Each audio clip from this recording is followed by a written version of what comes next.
Hey there, let's take a minute to talk about my favorite lighting modifier, the paper lantern. Now they come in all sorts of shapes and sizes, although round is probably what we're all familiar with. They can be hung or freestanding, floor or for a table, and they can be made of varying density materials. That's going to give you a different diffusion level.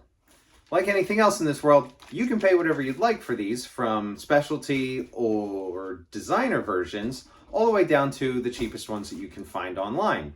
Some paper lanterns will hold their own shape, but most are going to require a small internal frame that'll help keep them up, and it gives you somewhere to hang it with a bulb holder.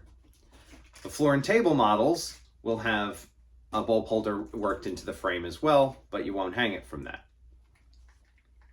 What I like about these is the nice even diffusion that you get out of this material, and the way that it can provide a decent amount of light, but it blocks a bare bulb.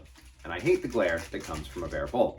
Now, when it comes to diffusing light, size and distance really do matter, because the larger your source, or the closer it is, the softer your quality of light is going to be.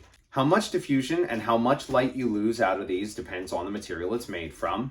Often they're fairly thin and can be fairly fragile. In fact, this big one right here, I just poked a hole in today. So you have to be a little bit careful when you're setting them up, but if you are, they provide really nice light and they can be hung almost anywhere because they weigh so little. There is going to be an open area at the bottom and at the top. So if you're right under it, you may see the bulb. If you don't like seeing bare bulbs, that's something to keep in mind.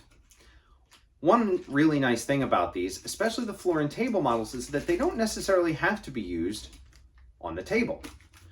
For instance, you can use these to modify existing fixtures like I've done in my dining room.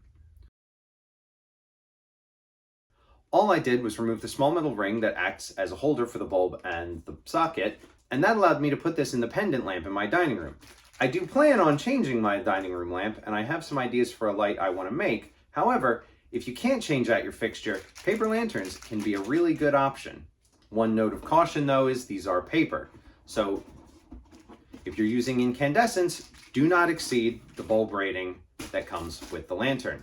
LEDs are going to be a lot more forgiving since they don't give off as much heat, and you can use a higher output bulb in your paper lantern.